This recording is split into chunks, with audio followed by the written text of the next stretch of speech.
الحمد لك والملك لا شريك لك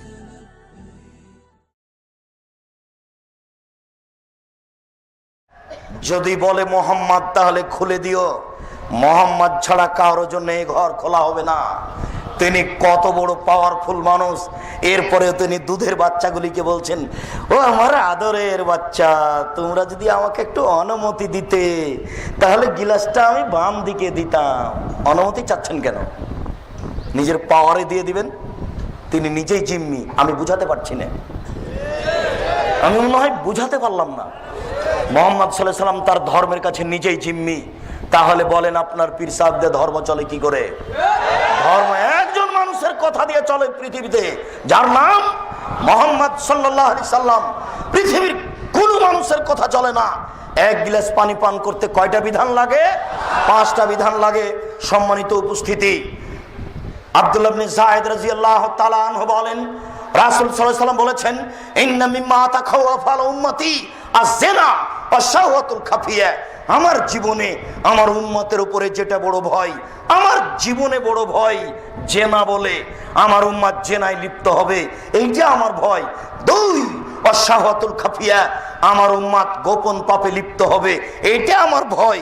আমার উম্মত গোপন পাপে লিপ্ত হবে, এইটা আমার ভয়। 20 বছর আগে মোবাইলে এত গোপন পাপ হতো, এটা কেউ জানতো না। 20 বছর পরে আরো কত গোপন পাপের পথ বের হবে তা মানুষ জানে না। গাজীপুরে এই 10 তলা বিল্ডিং এর ওই উপর নাম রুমে একটা ছেলে বসে আছে, লন্ডনে তার বান্ধবী আছে, দুইজন দুইজনকে দেখছে। দুইজনকে দেখতে গিয়ে গায়ের কাপড় খুলতে খুলতে গাজীপুর 20 তলার উপরে ওই রুমে সে নগ্ন হয়ে গেল। লন্ডনে মেয়েটি নগ্ন হয়ে গেল। আশ্চর্য ধরনের জেনা, অবাক জেনা, যেই জেনা ঘরে ঘরে হচ্ছে। 1450 বছর পূর্বে তিনি বলেছেন, আমার উম্মতের উপরে আমার 2টা ভয়। আমার উম্মত জেনায় লিপ্ত হবে, এটা আমার জীবনে বড় ভয়। আমি মুহাম্মদ সাল্লাল্লাহু আলাইহি সাল্লাম জাতির কাছে বলে গেলাম, আমার উম্মত গোপন পাপ করবে, এটা আমার ভয়। আশ্চর্য, ছেলে 20 তলার উপরে আছে গাজীপুরে, ঢাকায়, মেয়েটা আছে লন্ডনে। দুইজন দুই ঘরে কাপড় খুলে দিয়েছে। আশ্চর্য ধরনের জেনা, আশ্চর্য ধরনের গোপন পাপ। সবাই মোবাইলে গোপন প্রেম করছে। আশ্চর্য, গোসলখানাতে ঢুকে জেনা করে। নিজ নিজ জেনা করার জন্য মেশিন যন্ত্র তৈরি করে নিয়েছে মহিলা। স্বামী নেই, স্বামী কোথায় গেছে প্রয়োজন মনে করে না, নিজ নিজ জেনাই সব লিপ্ত। আল্লাহর নবী বলছেন, আমার জীবনে বড় ভয় আমার উম্মত জেনায় লিপ্ত হবে, আমার জীবনে বড় ভয় আমার উম্মত গোপন পাপে লিপ্ত হবে। এসব হাদিস আমি কি দিয়ে বুঝাই জাতিকে? হাদিস তো 1450 বছর থেকে হাদিসে পড়ে আছে। হাদিস গ্রন্থে কেউ যে দেখে না, কেউ যে বলে না, কেউ যে বলা প্রয়োজন মনে করে না।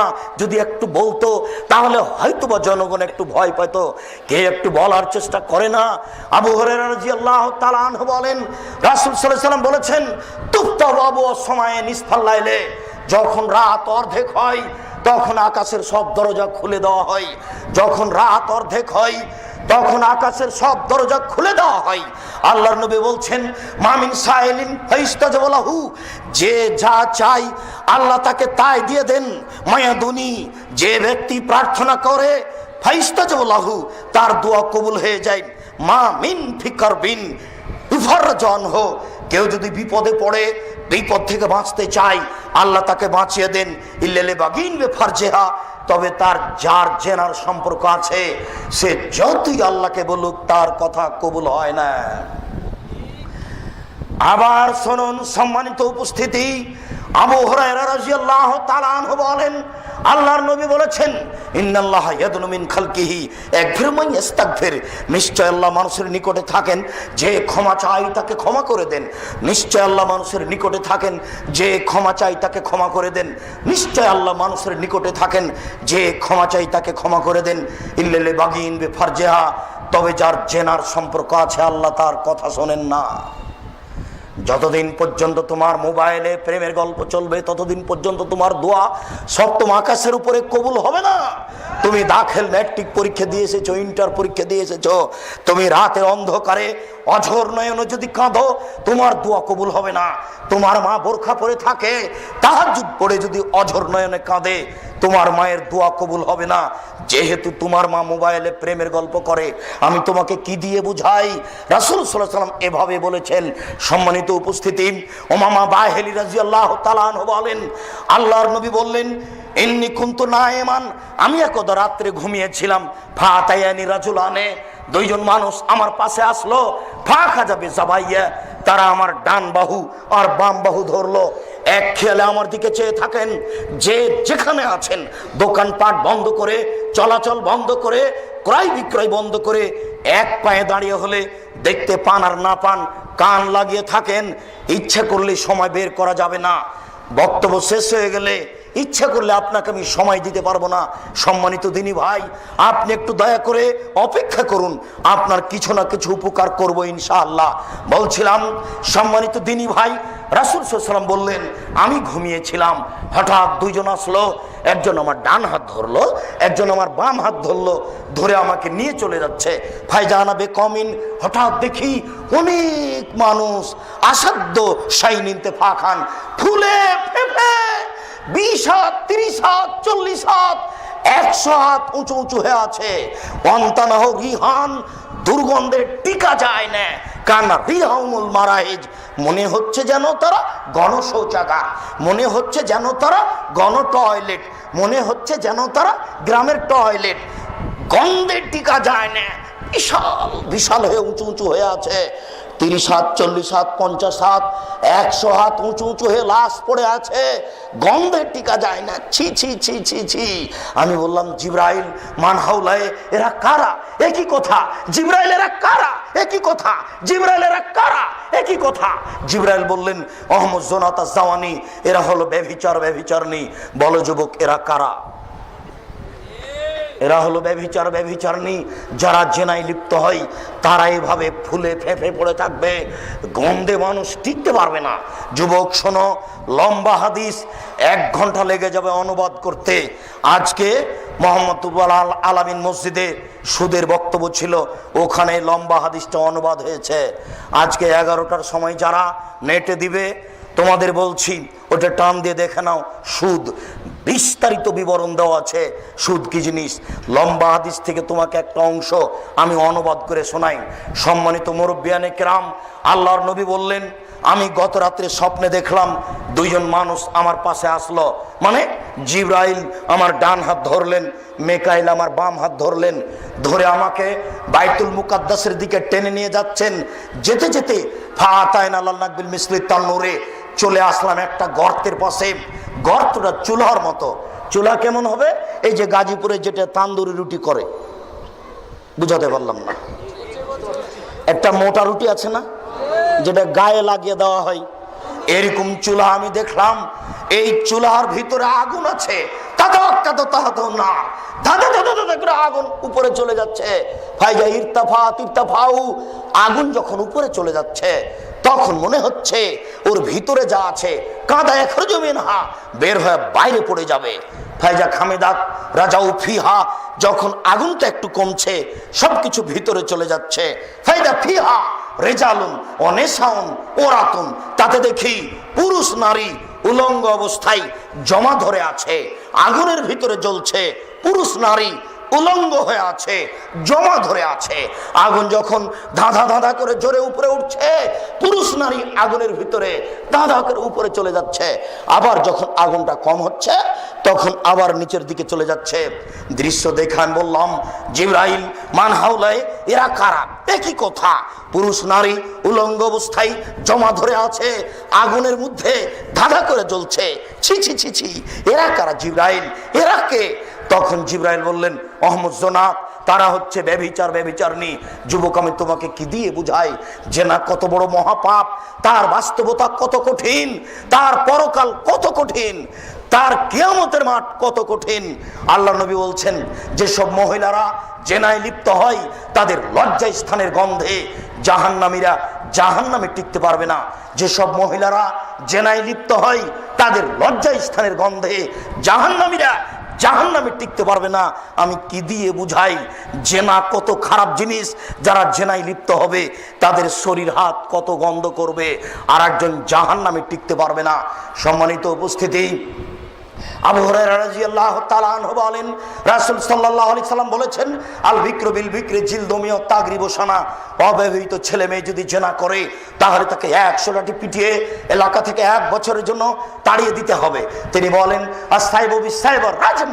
বিবাহিত পুরুষ নারী যদি জেনা করে তাহলে তাকে ইট ঢেল পাথর দিয়ে মেরে মেরে মেরে ফেলতে হবে।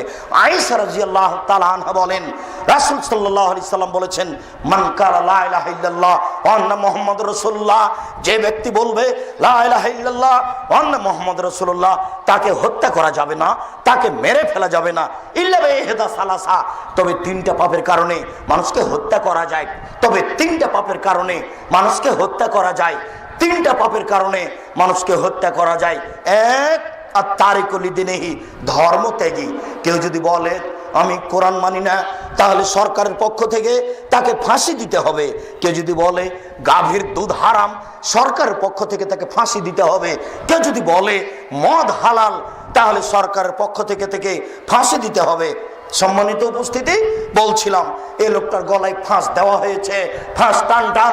তখন বলছে আমার ভুল হয়েছে, আমার ভুল হয়েছে। কথা আমি ফিরিয়ে নিলাম, এই লোকটাকে ফাঁস থেকে নামিয়ে দিতে হবে, এর ফাঁসি হবে না। 3 শ্রেণীর মানুষকে হত্যা করতে হয়। তার 1 শ্রেণীর মানুষ ধর্মত্যাগী, তবে তার বাঁচার পথ আছে। 2, কাতালা নাফসান, কেউ যদি কোনো মানুষকে হত্যা করে ফায়ুক্তালো, তাহলে তাকে হত্যা করতে হবে, এর নাম কিসাস। এই ছেলে শোনো, তোমার দাদা 90 বছর বয়স, 3 বার হজ করেছে, তাহাজ্জুদ পড়ে ঘর থেকে বের হচ্ছিলেন, মসজিদের দিকে যাবেন, ওই যে ওই পাড়ার ছেলেটা কালকে তোমার দাদাকে অকথ্য ভাষায় গালি দিয়েছে। তোমার দাদার একটা রাগ ছিল, তাহাজ্জুদ পড়ে বের হয়ে ঘর থেকে বের হতে ওই ছেলেটা এক থাপ্পড়ে ছেলেটা মারা গেল। এবার তোমার দাদাকে হত্যা করতে হবে। বুঝাতে পারলাম না? এর নাম কেসাস, এর নাম কেসাস। তবে তোমার দাদার বাঁচার পথ আছে। ওই ছেলের বাপ মা যদি বলে আচ্ছা যাক যাক যাক, ও আমার ছেলে মেরেছে, আমরা তাকে মারবো না, তাহলে তোমার দাদা বেঁচে যাবে। তবে পাপটা ছিল হত্যার যোগ্য। শোনো, কেউ যদি জেনা করে বিবাহের পরে, তাহলে দুনিয়াতে তাকে বাঁচানোর কোনো পথ নেই। একটা আশ্চর্য পাপ, পৃথিবীতে এরকম কোনো পাপ নেই যাতে বেঁচে থাকার সুযোগ হারিয়ে যায়। আশ্চর্য ধরনের পাপ। একটু খেয়াল করুন, এক খেয়ালে চেয়ে থাকবেন, 19-20 হয় না যেন, নড়াচড়া করবেন না, নইলে অনুবাদ বুঝতে পারবেন না। এইদিকে দেখেন, জাতিমরাতুমিন গামেদিয়া, গামেদ সম্প্রদায়ের একজন মহিলা আসলো আল্লাহ রাসূলের দরবারে, এসে বলছে তাহেরনি ইয়া রাসূলুল্লাহ, হে আল্লাহ রাসূল, আমাকে পবিত্র করুন। তখন আল্লাহ রাসূল বললেন, এই যেই তুমি বাড়ি ফিরে যাও, আস্তাগফিরুল্লাহ, আল্লাহর নিকটে ক্ষমা চাও, ও তুবি ইলাইহি, তুমি তওবা করো, তোমার পাপ ক্ষমা হয়ে যাবে। তখন মহিলাটি বলছে, আতুরাদুনি কামারা দাত্তা মাইজুন মালিক, মাইজুন মালিকের আপনি বিচার করেননি, মুহাম্মদ সাল্লাল্লাহু আলাইহি সাল্লাম আপনি মাইজুন মালিকের বিচার করেননি, বারবার তাকে ফিরিয়ে দিচ্ছিলেন, সেইভাবে কি আপনি আমাকে ফিরিয়ে দিতে চাচ্ছেন? ওয়ান্না হুবলা মিনাজ জিনা, আমার পেট উঁচু হয়েছে অবৈধ সন্তানে, আমার পেটে অবৈধ সন্তান রয়েছে, দয়া করে আমাকে ফিরিয়ে দিন না, আমার বিচার করে দেন, দয়া করে আমাকে ফিরিয়ে দিন না, আমার বিচার করে দেন। তখন আল্লাহ রাসূল বলেন, আচ্ছা ঠিক আছে, এই যে এই হাতা তালে দি, তুমি বাড়ি চলে যাও, যেদিন তোমার বাচ্চা হবে আসিও, তোমার বিচার করে দেবো। মহিলা চলে গেল। মুসলিম গ্রন্থে এসেছে যে বাচ্চা সবেমাত্র প্রসব হয়েছে, ওই বাচ্চাকে নেকড়ায় জড়িয়ে নিয়ে এসে আল্লাহ রাসূলের দরবারে এসে বলছে, আল্লাহ রাসূল, এ দেখেন বাচ্চা প্রসব হয়েছে, এ দেখেন বাচ্চা। তখন আল্লাহ রাসূল বাচ্চার দিকে লক্ষ্য করে মাথা নিচু করে বলছেন, এই যে তুমি বাড়ি ফিরে যাও, ফারজেই হে, বাচ্চাকে দুধ খাওয়াও, হাতা তাতে মিহে, যেদিন বাচ্চা দুধ ছেড়ে দিবে সেদিন আসিও, আমি বিচার করে দেবো। মহিলা বাচ্চা নিয়ে চলে গেল, বাচ্চাকে দুধ পান করালো। 2 বছর পরে বাচ্চা নিয়ে বিচারালয়ে উপস্থিত। এমত অবস্থায় বাচ্চার হাতে এক টুকরা রুটি রয়েছে। এই রুটি প্রমাণ করে বাচ্চা খাদ্য খেতে পারে। ফাওয়াসাদাহু বিয়াদি রাজুলিন মিনাল মুসলিমিনা। আল্লাহর নবী বাচ্চাটাকে একজন মুসলমানের হাতে দিলেন, বললেন যাও এই তুমি বাচ্চাকে লালন পালন করো। এরপরে তিনি বললেন সঙ্গী সাথী ইজাবু বিহা, তোমরা একে মাঠে নিয়ে যাও। আফরিল্লাহ সাদরিহা, মাঠে নিয়ে গিয়ে গর্ত খুঁড়ে বুক পর্যন্ত পুঁতে দাও। দুঃখিত আমার সম্মানিত দিনী ভাই, আপনাকে আমি কি দিয়ে বুঝাই জেনা কি জিনিস, বিচার কি জিনিস? আপনাকে আমি কি দিয়ে বুঝাই জেনা কি জিনিস, বিচার কি জিনিস? বিবাহ করার পরে যদি পুরুষ এই জেনায় লিপ্ত হয় তাহলে তাকে বুক পর্যন্ত মাটিতে পুঁতে দিতে হবে না, এমনিতেই চতুর্দিক থেকে ঢেল পাথর মেরে মেরে ফেলতে হবে। কিন্তু মহিলা মানুষ যদি তার গায়ে পাথর মারা হয় তাহলে অঙ্গ প্রত্যঙ্গ খুলে যেতে পারে, ইসলাম এটা মেনে নিবে না। এই অবস্থায় তাহলে কি করা যায়? আল্লাহ রাসূল বললেন তাকে বুক পর্যন্ত মাটিতে পুঁতে দাও। বুক পর্যন্ত মাটিতে পুঁতে দিয়ে উপর দিকে তোমরা ঢেল পাথর মারতে থাকো। সাহাবীগণ বলেন আমরা তাকে মাঠে নিয়ে গেলাম, মাঠে নিয়ে গিয়ে গর্ত খুঁড়ে বুক পর্যন্ত মাটিতে পুঁতে দিয়ে চতুর্দিক থেকে ঢেল পাথর মারতে লাগলাম। খালিদ বিন ওয়ালিদ বলেন আমি একটা পাথর নিলাম, আমি তার মুখের উপরে মারলাম। ফাতারাজ্জাহাদাম আলা ওয়াজহি খালিদ, পাথরটা মুখে লেগে মুখ ফেটে রক্ত ছিটে খালিদের গায়ে লাগলো। ফাসবাহা, খালিদ গালি দিয়ে বসলেন ছি ছি ছি ছি ছি, একজন জেনাকারিনী মহিলার গায়ের রক্ত আমার গায়ে লাগলো। তখন আল্লাহ রাসূল বললেন মাহলেনা খালিদ, খালিদ থামো, তুমি গালি দিও না। লাকা তাওয়াত লাউ তাওয়া সাইবাকসিল্লাহ গফরালাহু, এই মহিলা এত তওবা করেছে, আল্লাহর দরবারে এত ক্ষমা ভিক্ষা চেয়েছে, এরকম তওবা যদি বড় থেকে বড় পাপী করে তবে তার পাপ ক্ষমা করা হবে। খালিদ তুমি একে গালি দিও না। আল্লাহর নবী বললেন এর পাপ ক্ষমা হয়ে গেছে। আল্লাহর নবী তার জানাজা করলেন, আল্লাহর নবী তার কাফন দাফন করলে। কি দিয়ে বুঝায় আমি জাতিকে? আল্লাহ রাসূল তাকে বললেন না যাও তোমার বিচার হবে না, তোমার পাপ ক্ষমা হয়ে গেছে, এই কথা তিনি বললেন না। আপনাকে আমি যেটা বুঝাতে চেয়েছি কি বুঝালাম? আপনাকে আমি বুঝালাম যে জেনা যদি হয় বিবাহের পরে তাহলে দুনিয়াতে তার বেঁচে থাকার কোনো সুযোগ নেই। এত বড় পাওয়ারফুল মানুষ, পৃথিবীর সবচেয়ে বড় পাওয়ারফুল মানুষ, তিনি বললেন তার পাপ ক্ষমা হয়ে গেছে, কিন্তু তিনি মাফ করতে পারলেন না। তিনি ধর্মের কাছে জিম্মি, তিনি বলে যেতে পারলেন না যে তার পাপ ক্ষমা হয়ে গেছে, যাও তোমার বিচার হবে না। আমি মনে হয় বুঝাতে পারছি না। সম্মানিত উপস্থিতি মনে রাখবেন রাসূল সাল্লাল্লাহু আলাইহি ওয়াসাল্লাম বলছেন সালাসা, 3 শ্রেণীর মানুষ রয়েছে যাদের সাথে আল্লাহ বিচারের মাঠে কথা বলবেন না। শুনুন, 3 শ্রেণীর মানুষ রয়েছে যাদের সাথে আল্লাহ বিচারের মাঠে কথা বলবেন না। তারা কত বড় পাপী? তার 1 শ্রেণীর মানুষ হচ্ছে আল মুসবিল, যারা পায়জামা প্যান্ট লুঙ্গি টাকনুর নিচে রাখে, তাদের সাথে আল্লাহ বিচারের মাঠে কথা বলবেন না। শুনুন, যারা পায়জামা প্যান্ট লুঙ্গি টাকনুর নিচে রাখে তাদের সাথে আল্লাহ বিচারের মাঠে কথা বলবেন না, তাদের পবিত্র করবেন না, তাদের জান্নাতে দিবেন না। 2 মালিকুন কাযাব, মিথ্যুক দায়িত্বশীল, মিথ্যুক হেড মৌলানা, মিথ্যুক হেডমাস্টার, মিথ্যুক প্রিন্সিপাল, মিথ্যুক ভাইস চ্যান্সেলর, মিথ্যুক মেম্বার, মিথ্যুক দারোগা, মিথ্যুক ওসি, মিথ্যুক চেয়ারম্যান, মিথ্যুক মেম্বার, মিথ্যুক মন্ত্রী, মিথ্যুক জেল সুপার, মিথ্যুক গ্রাম্য সর্দার, মিথ্যুক মসজিদের মুসল্লি, মিথ্যুক দায়িত্বশীল, যে যেখানে আছে সে যত বড়ই পরহেজগার হোক না কেন আল্লাহ তার সাথে কথা বলবেন না। যদি মিথ্যে কথায় দায়িত্ব পালন করে মুসলিম, কথার ভিতরে সরিষা ঢোকানো যাবে না, যা বলছি কিয়ামত পর্যন্ত তাই থাকবে। শুনুন, 3 শ্রেণীর মানুষের সাথে আল্লাহ কথা বলবেন না। তার 1 শ্রেণীর মানুষ হচ্ছে যারা পায়জামা প্যান্ট লুঙ্গি টাকনুর নিচে রাখে। 2 যারা মিথ্যা কথায় দায়িত্ব পালন করে। 3 শায়খুন জানিন, বেশি বয়সে জেনা করে যারা, তাদের সাথে আল্লাহ কথা বলবেন না। বেশি বয়সে জেনা করে যেসব পুরুষ নারী, তাদের সাথে আল্লাহ কথা বলবেন না। এই কথাটি বুঝার জন্য আরেকটা হাদিস পেশ করছি, আমার দিকে খেয়াল করেন। ইন্নালিল্লাহি মিয়া রাহমা, আল্লাহর নিকটে ছিল 100টি দয়া, আল্লাহর নিকটে ছিল 100টি দয়া, আল্লাহর নিকটে ছিল 100টি দয়া। আনজালা মিনহা রাহমাতান ওয়াহিদা বাইনাল জিন্নি ওয়াল ইনসি ওয়াল হাম্মি ওয়াদ দাওয়াবি, তার একটি দয়া আল্লাহ ভাগ করে দিয়েছেন জিনের মাঝে, মানুষের মাঝে, পশু প্রাণীর মাঝে। একটি দয়ার ভাগ পেয়ে মানুষ তার মেয়েকে আম্মু বলে ডাকে, চুমা খায়। একটি দয়ার ভাগ পেয়ে কুকুর তার বাচ্চাকে আদর করে ডাকে। একটি দয়ার ভাগ পেয়ে গাভী তার বাচ্চাকে জিহ্বা দিয়ে চাটে। একটি দয়ার ভাগ পেয়ে সাপ তার বাচ্চাকে আদর করে ডাকে। একটি দয়ার ভাগ পেয়ে সিংহ তার বাচ্চাকে আদর করে দুধ খাওয়ায়।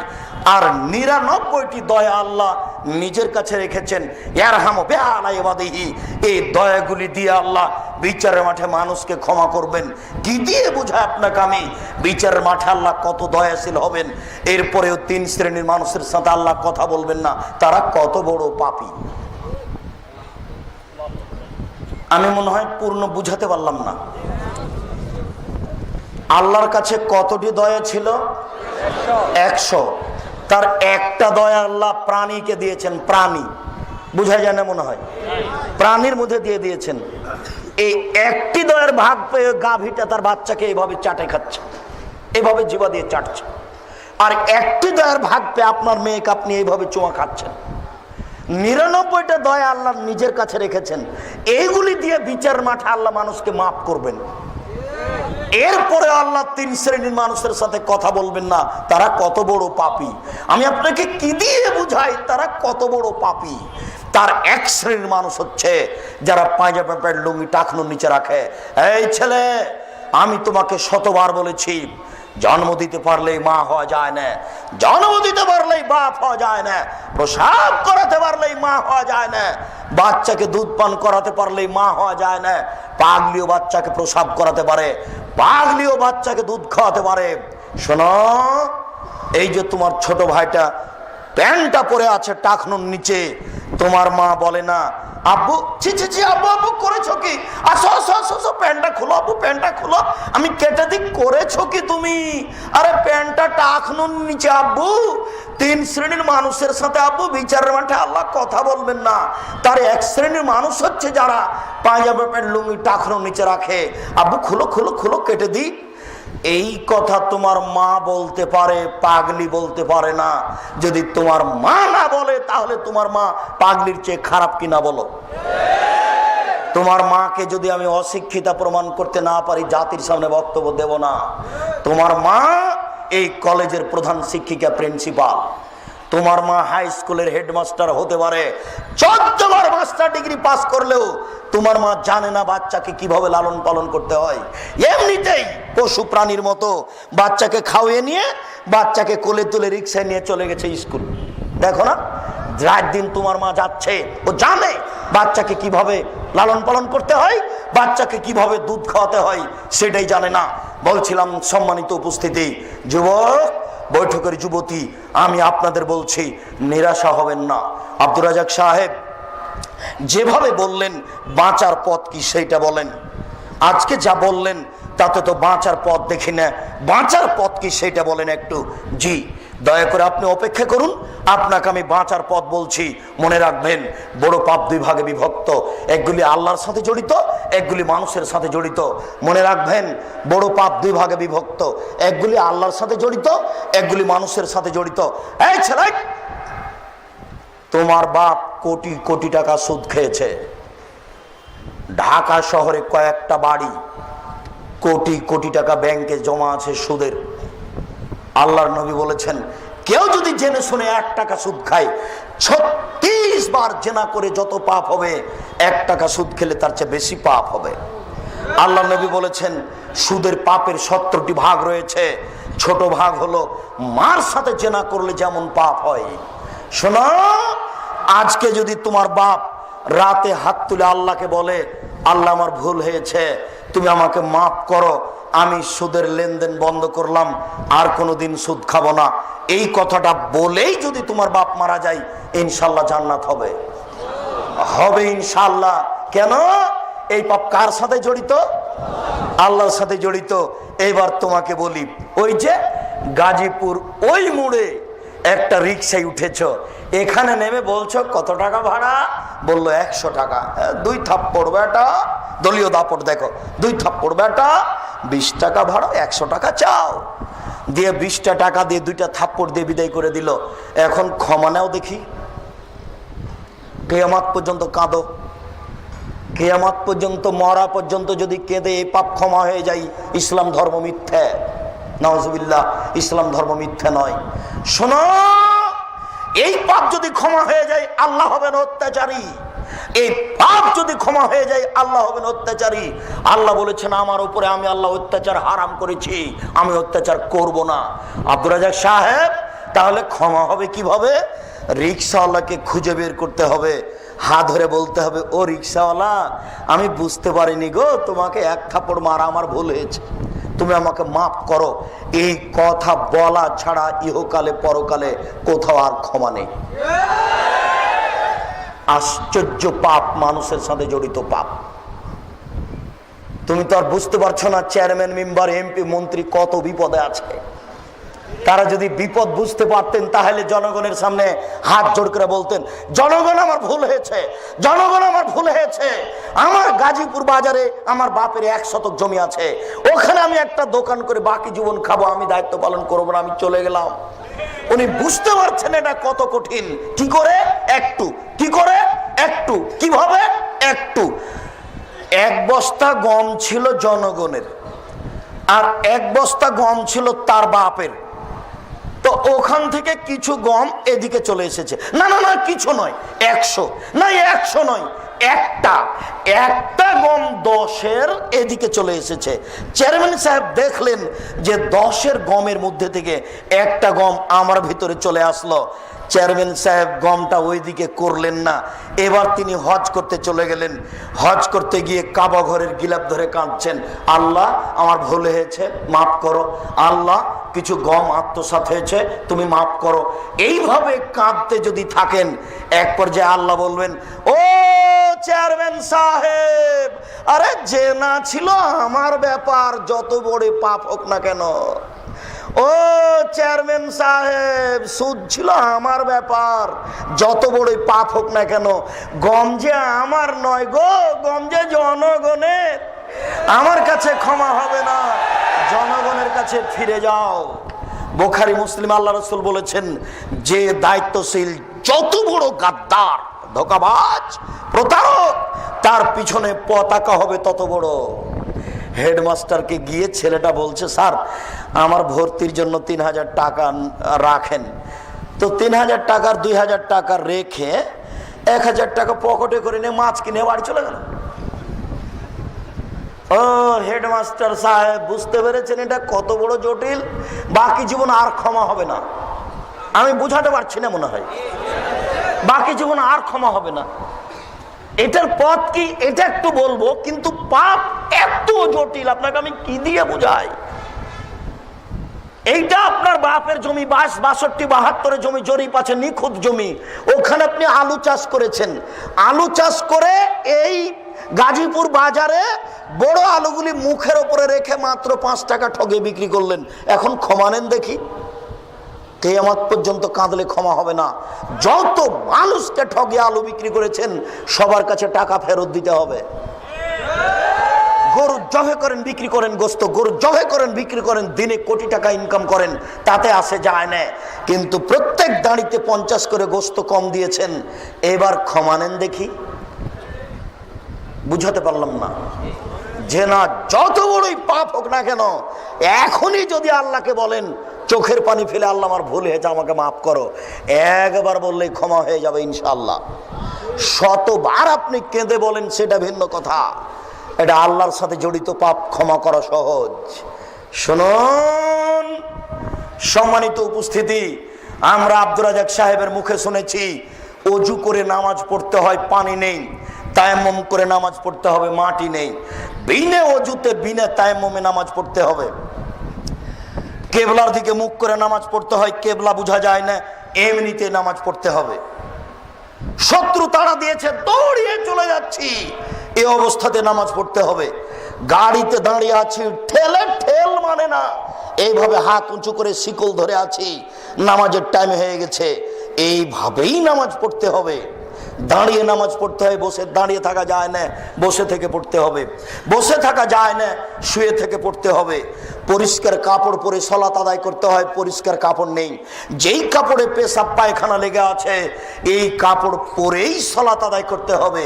পরিষ্কার অপরিষ্কার কোনো কাপড়ই নেই, উলঙ্গ হয়ে আছেন, উলঙ্গ অবস্থাতেই সালাত আদায় করতে হবে। কথার কথা বলা হয়েছে আফগানিস্তানে, ইরাকে, মুসলিম দেশে মার্কিন সৈন্য ঢুকে মুসলিম নারীকে ধরে নিয়ে এসে 10 জন 12 জন ধর্ষণ করে, এরপরে পরনের কাপড় খুলে নিয়ে উলঙ্গ অবস্থায় হাঁটতে বাধ্য করে তাদের সামনে। এই উলঙ্গ অবস্থায় যদি নামাজের টাইম হয়ে যায় তাহলে মার্কিন সৈন্যের সামনে উলঙ্গ অবস্থাতেই এই মহিলাকে নামাজ পড়তে হবে, পড়তেই হবে। আপনাকে আমি কি দিয়ে বুঝাই নামাজ কি জিনিস? আপনাকে আমি কি দিয়ে বুঝাই নামাজ কি জিনিস? আপনাকে আমি কি দিয়ে বুঝাই নামাজ কি জিনিস? একটা আশ্চর্য ইবাদত যে মানুষের কোনো অসুবিধা বুঝে না, একটা আশ্চর্য ইবাদত যার কোনো বদল বিকল্প চলে না। আমি অসুস্থ, একে টাকা দিলাম, ও হজ করলো, হজ আমার হয়ে গেল। এ দেখেন হজের বিকল্প চলে, নামাজের চলে না। আমি অসুস্থ, ফকিরকে খাওয়ালাম, সকাল সন্ধ্যা রোজা থাকলো, রোজা আমার হয়ে গেল। এ দেখেন রোজার বিকল্প চলে, নামাজের বিকল্প চলে না। আশ্চর্য ধরনের ইবাদত। ইমাম আবু হানিফা রাহিমাহুল্লাহ বলেছেন, কেউ যদি অলসতা করে 1 ওয়াক্ত নামাজ ছেড়ে দেয় তাহলে তাকে জেলখানায় বন্দি করে পিটিয়ে নামাজ পড়াতে হবে। ইমাম আহমদ ইবনে হাম্বল রাহিমাহুল্লাহ বলেছেন, কেউ যদি অলসতা করে 1 ওয়াক্ত নামাজ ছেড়ে দেয় তাহলে তাকে কুরবানি করতে হবে। বর্তমান আরবি বিদ্বানগণ এখন বলছেন, এই মুহূর্তে আরবি বিদ্বানগণ বলছেন, স্বামী নামাজ পড়ে, স্ত্রী পড়ে না, স্ত্রী পড়ে, স্বামী পড়ে না। বিভাগ কেটে গেছে, চেয়ারম্যান লাগে না, মেম্বার লাগে না, কাজী লাগে না, খাতা কলম লাগে না, বিভাগ এমনিতেই গেছে। আপনাকে আমি কি দিয়ে বুঝাই নামাজ কি জিনিস? আল্লাহ নবী বলেছেন, এই মরু আওলাদাকুম বিসসালাত আহম আবনাউ সাবি সিনিনা, তোমরা তোমাদের ছেলে মেয়েকে নামাজ পড়তে বলো যখন তার বয়স 7 বছর। ওয়াজরিবুহুম আলাইহা ওয়াহুম আবনা আশরি সিনিনা, তোমরা পিটিয়ে ছেলে মেয়েকে নামাজ পড়াও যখন তার বয়স 10 বছর। আল্লাহর নবী কখনো বলেননি, আল্লাহর নবী কখনো বলেননি, এই ছেলে তোমার বয়স 7 বছর, নামাজ পড়ো, নামাজ পড়ো। এইভাবে আল্লাহ রাসূল কখনো বলেননি। আল্লাহ রাসূল বলেননি, এই ছেলে তোমার বয়স 10 বছর, নামাজ পড়ো নইলে পিটাবো, বলো নামাজ পড়ো নইলে পিটাবো। এইভাবে আল্লাহ রাসূল বলেননি। আল্লাহ রাসূল বলছেন, মুরু আওলাদাকুম বিসসালাত ওয়াহুম আবনাউ সাবি সিনিনা, তোমরা তোমাদের ছেলে মেয়েকে নামাজ পড়তে বলো যখন তার বয়স 7 বছর 10 পর্যন্ত। আব্বু নামাজ পড়ো, আম্মু নামাজ পড়ো, আব্বু নামাজ পড়ো। কতদিন চলবে? 3 বছর। এবার পিটন, লাঠি, এই দাঁত ভেঙে দেবো, একবারে পিঠের চামড়া তুলে দেবো, আগে নামাজ পড়াই তারপরে কোনো কথা। এটা কতদিন চলবে পিটন? 5 বছর, 15 পর্যন্ত। এ হলো 5 আর 3 8 বছর নামাজের কর্মসূচি। 5 বছর বয়সের ছেলে নামাজ পড়ে না, তার বাপ বেঁচে আছে, কথা মিথ্যে। 15 বছর বয়সের ছেলে নামাজ পড়ে না, তার বাপ বেঁচে আছে, এটা মিথ্যে। কার পুরুষকে, অযোগ্যকে, কার পুরুষকে, অযোগ্যকে আমি আব্দুর রাজ্জাক বা বলতে চাই না। আল্লাহ রাসূল তাকে বারবার বলেছেন, একা পুরুষ তুই বিবাহ করিস না। চোখ যেভাবে ঘুরে বউ সেভাবে চলে, এর নাম ক্ষমতা। চোখ যেভাবে ঘুরে বউ সেভাবে চলে, এর নাম ক্ষমতা। চোখ যেভাবে ঘুরে পরিবার সেভাবে চলে, এর নাম ক্ষমতা। তোর ক্ষমতা নেই, তুই বিবাহ করিস না। আল্লাহ রাসূল অনেককে নিষেধ করেছেন এভাবে। আবু জার গেফারি বলছেন, আল্লাহ নবী আমাকে একটু এলাকার নেতা করে দেন না। তখন আল্লাহ রাসূল বলছেন, হায় হায় আবু জার, তুমি করেছো কি? আরে নেতৃত্ব আমানত, তুমি তো দুর্বল মানুষ, তুমি পারবা না। নেতৃত্ব দিবে উমর, যে সকালকে সকাল করে দেখাতে পারে, বিকেল হবে না। যে বিকেলকে সকাল করবে না, বিকেল করে রাখবে, যার নাম উমর, যার কথা শুনলে বনের পশু কাঁপে, যার নামটা মনে নিলে মানুষের অন্তর কাঁপে বলে ইতিহাস বলে। এই লোক নেতৃত্ব দিবে। আবু জার তুমি কেন? আল্লাহ রসুল বলছেন, এ কাপুরুষ, তুই কেন বিবাহ করবি? তুই যে বউ কন্ট্রোল করতে পারবি না, ছেলে মেয়ে কন্ট্রোল করতে পারবি না, তুই রোজা থাক। রোজা থেকে থেকে থেকে যৌবনকে ধ্বংস কর। যার ক্ষমতা আছে সে যেন বিবাহ করে। বলো যুবক, এইসব পতিতালয়ের মেয়েগুলি রাস্তাঘাটে হাঁটছে, এর জন্য এ দায়ী না তার বাপ দায়ী? বলো যুবক, আজকে গ্রামে গার্মেন্টসে হাজারো হাজার নারী, এর নাম জেনার আস্তানা, হাজারো হাজার লক্ষ কোটি নারী নির্দ্বিধায় জেনা করছে। বলো এর জন্য কে দায়ী? ওর বাপ দায়ী, ওর বাপ দায়ী। কাপুরুষের বিবাহ করা ঠিক হয়নি। কাপুরুষের উচিত ছিল ভিক্ষা করে ছেলে মেয়েকে খাওয়ানো। কাপুরুষের কি উচিত ছিল? ভিক্ষা করে ছেলে মেয়েকে খাওয়ানো। কেন মেয়েকে এখানে পাঠালো? কেন মেয়ে এভাবে বেশ্যালয়ের মেয়ে সেজে রাস্তাঘাটে ঘুরবে? কেন ঘুরবে? দুঃখিত, আমি আপনাকে কি দিয়ে বুঝাই? সম্মানিত উপস্থিতি, বলছিলাম নামাজ যত বড়ই কঠিন ইবাদত হোক না কেন, এই লোকটার বই 70 বছর একদিনও নামাজ পড়েনি। আজকে বলছে আল্লাহ আমার ভুল হয়েছে, আমি আজ থেকে নামাজ ধরবো, আল্লাহ তুমি আমাকে মাফ করো। এই কথাটা বলেই মারা গেছে। ইনশাল্লাহ জান্নাত পাবে। বলেন কেন দেখি? নামাজ কার সাথে জড়িত? আল্লাহর সাথে জড়িত। এই ছেলে, তোমার বাপ তোমার বড় ভাইকে জমি দিয়েছে, তোমাকে দেয়নি। এবার বলো তোমার বাপের কি হবে? আর জান্নাত হবে না। শুনুন, বাংলাদেশের নোংরা নীতি, প্রায় পরিবারে তোমার বাপের 90 শতক জমি, তুমি আর তোমার 2টা বোন, বা তুমি আর তোমার 1টা বোন, বলো তো তোমার বাপ মরার পরে 60 শতক নিবা তুমি, আর 30 শতক নিবে তোমার বোন। তো এই 30 শতক কি তোমার কাছে একদিন থাকার অনুমতি আছে? তো বছর বছর আছে কেন? বুঝাতে পারলাম না কথা মনে হয়। আগামীকাল সন্ধ্যা হতে হতে বোনের ভাগ দিতে হবে, তারপরে কোনো কথা আছে? গাজীপুর শহরে বাপের জমি আছে, তাতে কি হবে? প্রয়োজনে ভিক্ষা করে খাবো, বোনের জমি খাবো না। আপনি বুঝতে পারছেন না। আপনাকে আমি একটা বাক্য বুঝাতে পারিনি। আল্লাহ রসুল বলেছেন, মানুষের মরণ যেভাবে মানুষকে খুঁজে, মানুষের রুজি মানুষকে সেভাবে খুঁজে। মানুষের মরণ যেভাবে মানুষকে খুঁজে, মানুষের রুজি মানুষকে সেভাবে খুঁজে। মরণ কাউকে ধরেনি, 1000 বছর থেকে পড়ে আছে। এইটা কি ঘটেছে? মরেনি এমন কোন মানুষ কি আছে? মরণ যেমন মানুষকে খুঁজে, মানুষের রুজি তেমন মানুষকে খুঁজে। পৃথিবী সৃষ্টির 50,000 বছর পূর্বে আপনার রুজি যা লেখা হয়েছে, যেদিন আপনি মায়ের পেটে 43-4 মাস, সেই দিন রুজি আবার ওটাই লেখা হয়েছে। এই ছেলে শোনো, তোমার বাপ 6 মাস হলো কিছু খায় না, শুধু ফলের রস খায়, কিছুই খায় না। বলো বেঁচে আছে কেন? শোনো, রুজি শেষ হয়ে গেছে, হায়াত বাকি আছে, এই জন্য বেঁচে আছে। কিছুই যদি না খায় তবু বেঁচে থাকবে। এবার শোনো, এই ছেলে, তোমার বাপ খালি বেশি বেশি খেতে চাচ্ছে, তোমার মা এখনই দিয়ে আসলো, আবার বলছে আমাকে ক্ষুধা লেগেছে, খেতে দাও তো। এটা কেন বলো? তোমার বাপের হায়াত শেষ হয়ে গেছে, রুজি বাকি আছে। একটা চাউল বাকি রেখে মারা যাবে না। আমি বুঝাতে পারছি না। একটা চাউল বাকি রেখে মারা যাবে না। যেই চাউল নির্ধারণ হয়েছে পৃথিবী সৃষ্টির কতদিন পূর্বে? 50,000 বছর পূর্বে। ওটা আবার রেনু করা হয়েছে কখন? মায়ের পেটে যেদিন 43-4 মাস, সেই দিন আবার লেখা হয়েছে। শুনুন, আগামীকাল সন্ধ্যা হতে হতে বোনের ভাগ দিবেন। তাহাজ্জুদ পড়ে জান্নাত কেনার চেষ্টা করিয়েন না। আগামীকাল সন্ধ্যা হতে হতে শ্বশুরকে মোটরসাইকেল ফেরত দিও। কাপুরুষের পরিচয় দিও না, লজ্জা করিও। লজ্জা থাকা উচিত, লজ্জা করিও। বক্তব্যের সাথে মুনাফিকি করো না।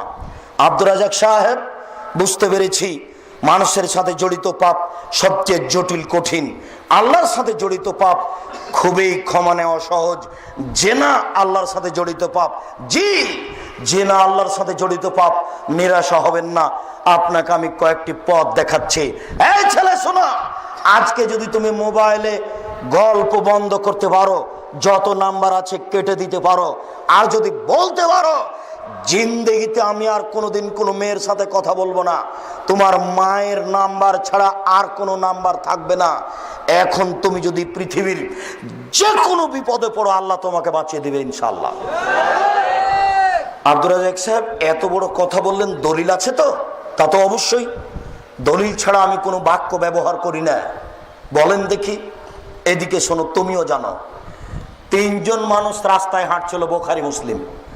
হাঁটতে হাঁটতে বৃষ্টি আসলো, গর্তে ঢুকে গেল, পাথর একটা উপর থেকে এসে গর্তের মুখে পড়ে গেল, বের হতে পারে না, ঠেলতেও পারে না, ধাক্কা দিতে পারে না।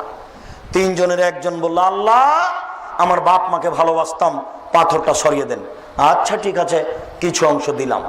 দ্বিতীয় জন বলল, আল্লাহ আমি একটা লোককে কাজের জন্য নিয়েছিলাম, অর্ধেক দিন কাজ করে চলে গেল, আমি টাকা দিতে চাইলাম, নিল না, অনেকদিন পরে এসে বলছে টাকা দেন। আমি বললাম গরু ছাগল নিয়ে যাও, বলল মজাক করবেন না, একদিনের টাকা দেন। আমি বললাম তোমাকে মজাক করিনি, তুমি সব গরু ছাগল নিয়ে যাও, নিয়ে চলে গেল। তোমাকে সন্তুষ্ট করার জন্য যদি করে থাকি তাহলে আজকে পাথর সরিয়ে দাও। আল্লাহ বললেন আচ্ছা ঠিক আছে, সরিয়ে দিলাম। তিনজনের তৃতীয় জন বলল, আল্লাহুম্মা ইন্না বিনতা মিন লি উহিব্বুহা কাইহুব্বু কা আসাদতে হুব্বুর রাজালান নিসা। আমার চাচার একটি মেয়ে ছিল, আমার চাচাতো বোন, আমি তাকে এত বেশি ভালোবাসতাম, পৃথিবীর মানুষ নারীকে যা ভালোবাসে তার চেয়ে লক্ষ কোটি গুণ বেশি আমি ভালোবাসতাম। আমি তার সাথে জেনা করতে চাইলাম, সে নাকচ করে দিল। সে বলল যদি 100টি স্বর্ণের টাকা দিতে পারো আমি রাজি। আমার বোন বুঝেছিল আমি গরিব মানুষ, 100টি স্বর্ণের টাকা সংগ্রহ করতে পারবো না। আমি হাড় ভাঙা পরিশ্রম করে 100টি স্বর্ণের টাকা সংগ্রহ করলাম। আমি বললাম এ নাও টাকা।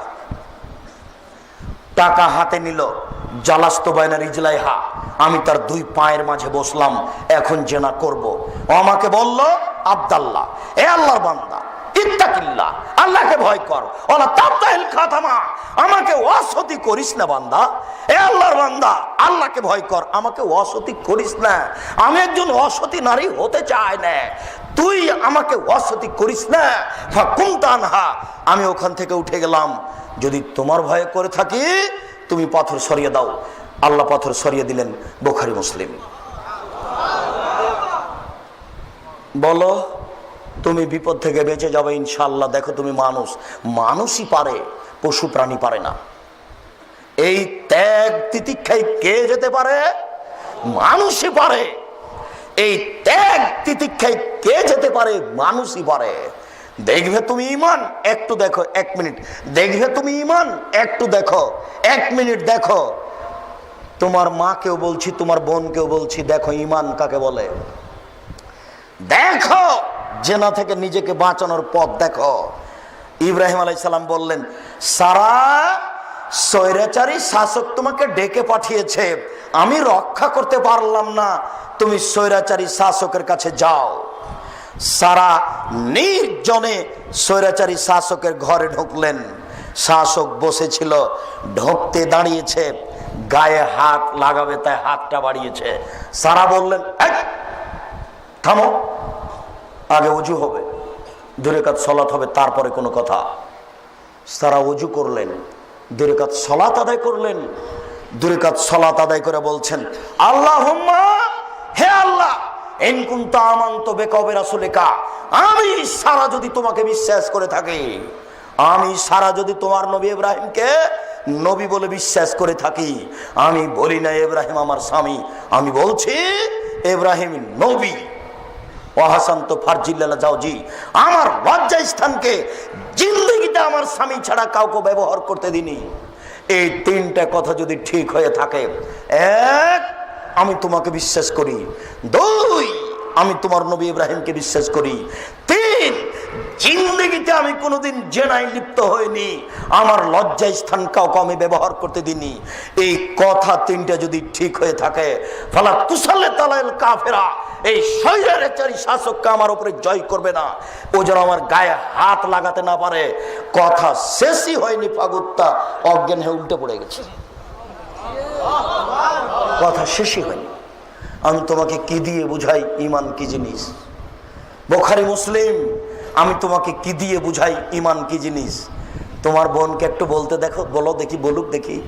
তোমার বোন আঁটো সাঁটো কামিজ পরে আছে, জাতিকে তার উঁচু নিচু দেখিয়ে জাহান্নামে ঠেলে দিয়ে জান্নাত কিনতে চাচ্ছে।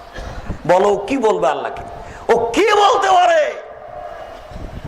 তোমার বাপ তোমার মা নগ্ন পোশাক পরে চলে, বেশ্যালয়ের মেয়েকে দিন রাত দেখে, বলো তোমার মা আল্লাহকে কি বলতে পারে? ছোট ব্লাউজ পরে দিন রাত ঘুরে, বলো তোমার মা আল্লাহকে কি বলতে পারে? দেখেছো ঈমানের কত পাওয়ার, দেখেছো ঈমানের কত ক্ষমতা। বলছে ভাবে, এক, আমি যদি তোমাকে বিশ্বাস করে থাকি, দুই, তোমার নবী ইব্রাহিমকে যদি আমি বিশ্বাস করে থাকি, তিন, জিন্দেগিতে যদি আমি কোনোদিন লজ্জা স্থানকে আমার স্বামী ছাড়া কাউকে দিয়ে না থাকি, এই কথা তিনটে যদি আমার সত্য হয়ে থাকে, তাহলে এই জন্য আমার গায়ে হাত লাগাতে না পারে। কথা শেষই হয়নি, অজ্ঞান হয়ে গেছে। ঈমান কাকে বলে দেখো, এক মিনিট আর একটু দেখো, ঈমান কাকে বলে দেখো, দেখো এক মিনিট। কালা আসহাবু মূসা, মুসা আলাইহিস সালামের সঙ্গী সাথী বললেন, ইন্নাল্লাহ মুদরাকুন, আমরা বন্দী। ডানে ফেরাউন, বামে ফেরাউন, পিছনে ফেরাউন, সামনে সাগর। ডানে ফেরাউন, বামে ফেরাউন, পিছনে সাগর, পিছনে ফেরাউন, সামনে সাগর, বাঁচার কোনো পথ নেই। সঙ্গী সাথী বললেন, মুসা আমরা বন্দী, আমরা আটকা পড়েছি। ডানে ফেরাউন, বামে ফেরাউন, পিছনে ফেরাউন, সামনে সাগর। মুসা আমরা বন্দী, আমরা আটকা পড়েছি। তখন মুসা আলাইহিস সালাম বলছেন, কাল্লা, কখনো নহে, অসম্ভব হতে পারে না। কাল্লা, কখনো নহে, অসম্ভব হতে পারে না। কিন্তু মায়া রব্বি, আমার সাথে আমার প্রতিপালক রয়েছেন, সায়াদিনী, তিনি আমাকে পথ দেখাবেন। অসম্ভব ফেরাউন আমাকে ধরতে পারে না, অসম্ভব ফেরাউন আমাকে ধরতে পারে না। কাল্লা, কখনো নহে, অসম্ভব, এটা হতে পারে না, ফেরাউন আমাকে ধরতে পারে না। ইন্না মায়া রব্বি, আমার সাথে আমার প্রতিপালক রয়েছেন, সায়াদিনী, তিনি আমাকে পথ দেখাবেন। যুবক, তুমি মনে রেখো, মুসা আলাইহিস সালাম নিজেই জানেন না পথ কি হতে পারে।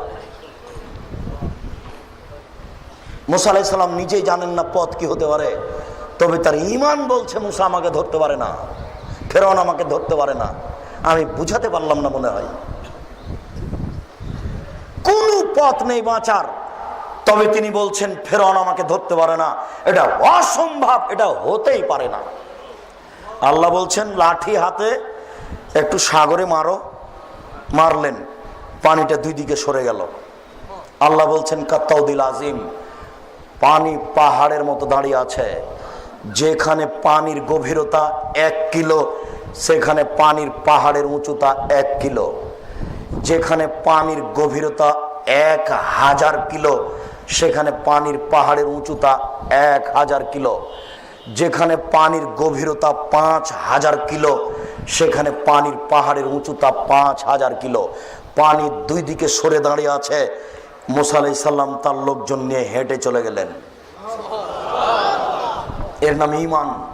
সম্মানিত উপস্থিতি, আব্দুর রাজ্জাক সাহেব পরের কথা বলেন, আমাদের বাঁচার পথ কি?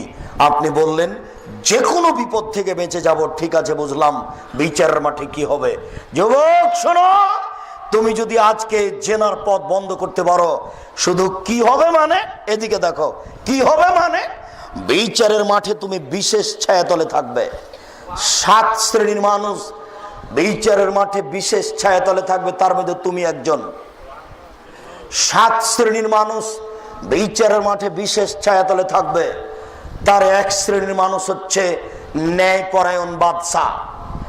1 শ্রেণীর মানুষ হচ্ছে বাল্যকাল থেকে ইবাদতে অভ্যাসী। 1 শ্রেণীর মানুষ হচ্ছে মানুষকে ভালোবাসে আল্লাহর হস্তে।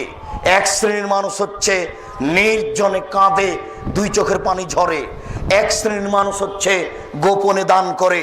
আর 1 শ্রেণীর মানুষ হচ্ছে তুমি। তোমাকে মোবাইলে বলছে, আমি খালেদা বলছি, তুমি 11টার সময়তে আসো। তখন তুমি উত্তরে বললে, শোনো আমি আল্লাহকে ভয় করি, তুমি জিন্দেগিতে আমার সাথে এই বিষয়ে কথা বলবো না। আমি আল্লাহকে ভয় করি। তুমি যদি আল্লাহকে ভয় করি বলে এই কথা বলতে পারো, আল্লাহর নবী ওয়াদা করেছে তোমার সাথে, সেদিন তুমি থাকবে বিচারের মাঠে বিশেষ ছায়াতলে। আমি তোমাকে কি দিয়ে বুঝাই শরীয়ত কি জিনিস। শুনুন, এই ছেলে, তোমার মার তোমার বোন যেন নিরাশা না হয়, তোমার বোন এবং তোমার মা যেন নিরাশা না হয়। আমি যতই কঠিন করে বলি না কেন, আমি আসলে ব্যক্তিগতভাবে কিছু বলিনি, দুঃখিত, আমার কিছু করার নেই। আল্লাহর নবী এইভাবে কঠিন ভাবে বলেছেন। আল্লাহ নবী বলছেন, ইন্নাল মারাতা তুকবিলু ফি সূরাতি শায়তান ওয়া তুদবিরু ফি সূরাতি শায়তান। নিশ্চয় মহিলা শয়তানের বেশ ধরে আসে, শয়তানের বেশ ধরে যায়। বলো কে? তোমার বোন। ওই যে এখন দোকানে দাঁড়িয়ে আছে, ওই যে তোমার বোন দাঁড়িয়ে আছে। বলো ওর বাপ নাই, বলো ওর ভাই নাই, বলো ওর লজ্জা আছে, বলো ওর শরম আছে, বলো ওর হায়া আছে, বলো ওর ইতস্তবোধ আছে, বলো তার বোধগম্য আছে, বলো তার বোধোদয় আছে, বলো সে মানুষ, ও মানুষ একটা। ও জাতিকে জেনা করিয়ে, জাতিকে জাহান্নামে ঠেলে দিয়ে নিজেকে ব্যবসা করে রুজি উপার্জন করতে চায়, সে নিজের বিদ্যা দেখাতে চায়। ও বন্য, ও বর্বর, ও অসভ্য, ও অশিক্ষিতা, ওর বোধোদয় নেই, ওর বোধগম্য নেই। ওই বেশ্যালয়ের মেয়ের কারণে আজকে মানুষ নির্দ্বিধায় জাহান্নামে চলে যাচ্ছে। তুমি বলো কি জাহান্নামে যাওয়ার এগুলি সবচেয়ে বড় পথ? তুমি বলো কি? আল্লাহ রাসূল সাল্লাল্লাহু আলাইহি ওয়াসাল্লাম বলছেন, ওই মহিলা, যেই মহিলা সাজসজ্জা গ্রহণ করে পুরুষের পাশ দিয়ে গেল, ও ব্যভিচারিণী, ও ব্যভিচারিণী, ও ব্যভিচারিণী। আল্লাহর নবী এই কথা কেন বললেন? তিনি বললেন, মা তারাক্তু বাদি ফিতনাতান আযারা লিরাজালি মিনান নিসায়ে। আমার জীবনে ছাড়িনি কোনো বস্তু যেটা পুরুষের জন্য বেশি বিপজ্জনক হতে পারে নারীদের চেয়ে। আমার জীবনে ছাড়িনি কোনো বস্তু যেটা পুরুষের জন্য বেশি বিপজ্জনক হতে পারে নারীদের চেয়ে। আমার জীবনে ছাড়িনি কোনো বস্তু যেটা পুরুষের জন্য বেশি বিপজ্জনক হতে পারে নারীদের চেয়ে। আল্লাহ রাসূল বলছেন, ইন্নান নিসা হাবাইলুশ শায়তান। নিশ্চয় মহিলারা শয়তানের জাল, নিশ্চয় মহিলারা শয়তানের জাল, নিশ্চয় মহিলারা শয়তানের জাল। রাসূল সাল্লাল্লাহু আলাইহি ওয়াসাল্লাম বলছেন, তোমরা মহিলাদের কাছে যায় না, বিপদে পড়ে যাবা।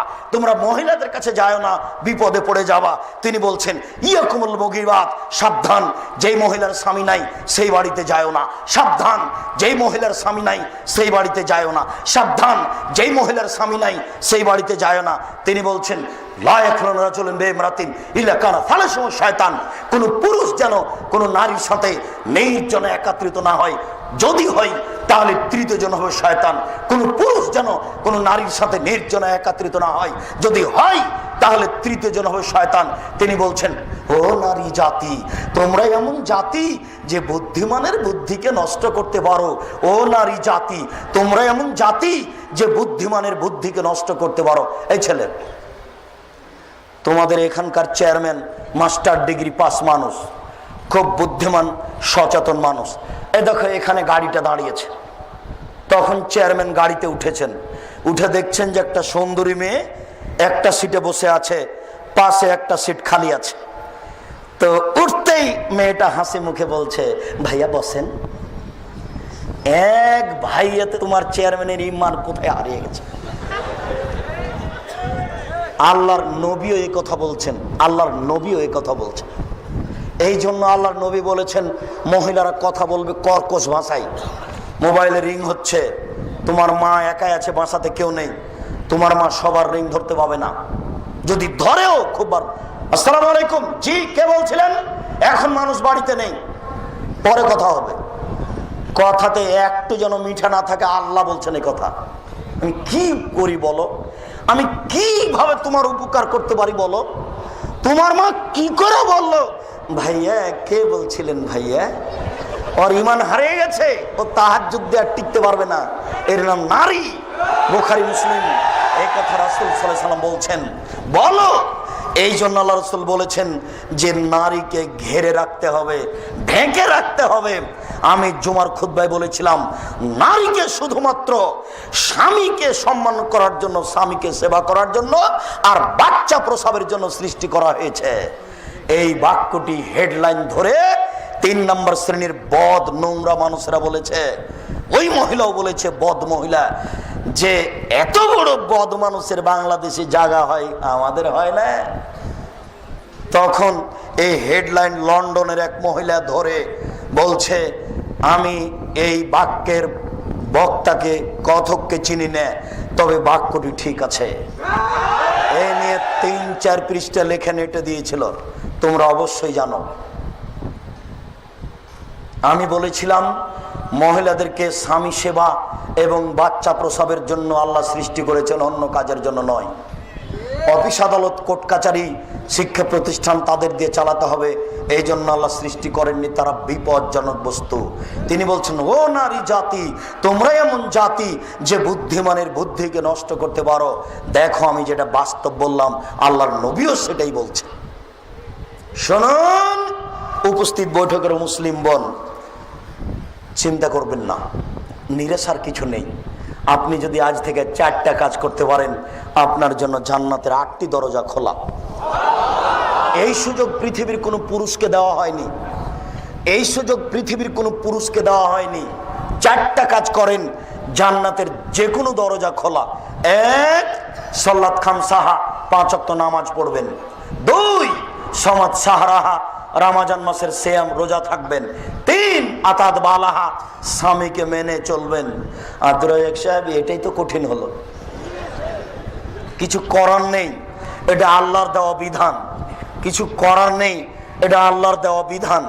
আল্লাহর নবীও বলেছেন যে তোমার স্বামী তোমার জান্নাত, তোমার স্বামী তোমার জাহান্নাম। সেই তো তোমার জাহান্নাম, সেই তো তোমার জান্নাত, সেই তো তোমার জাহান্নাম, সেই তো তোমার জান্নাত।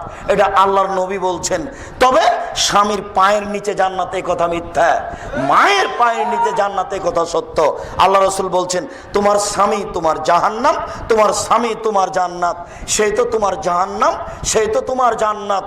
কাজে তুমি তাকে মূল্যায়ন করে চলো, ইচ্ছায় অনিচ্ছায়। আর আপনাদেরকে বলেছি, স্ত্রীর সাথে কোনোদিন খারাপ ব্যবহার করবেন না।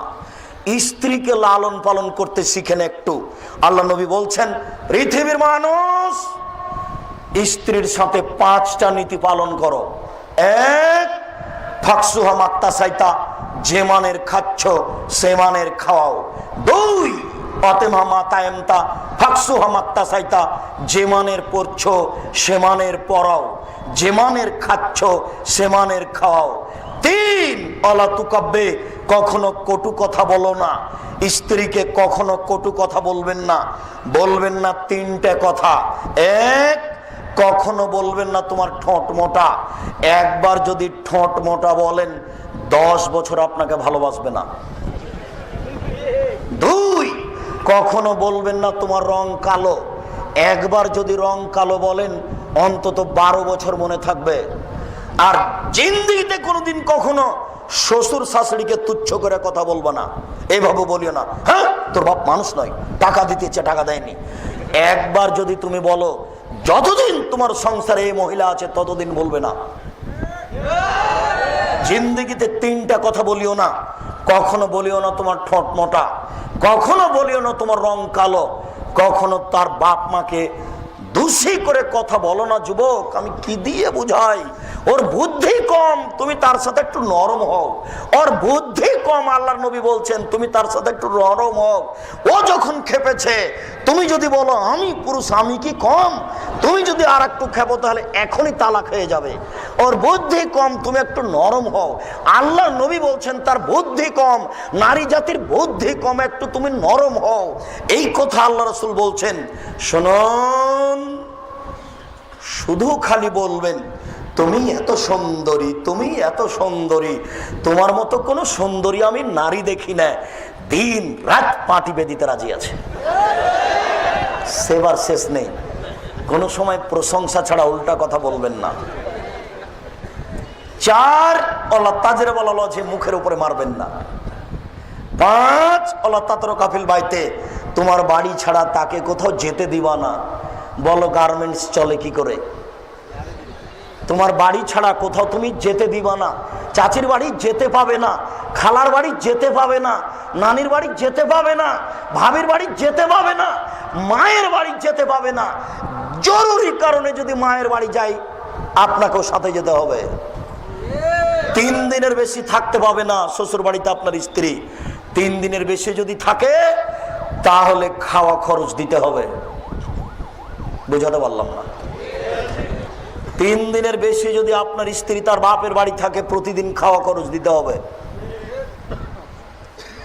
আবার ভালো করে বুঝেন, আল্লাহর নবী বলছেন তোমার স্ত্রীকে তোমার বাড়ি ছাড়া কোথাও থাকতে দিও না, কোথাও যেতে দিও না, জরুরি প্রয়োজন ছাড়া চাচির বাড়ি যেতে পাবে না।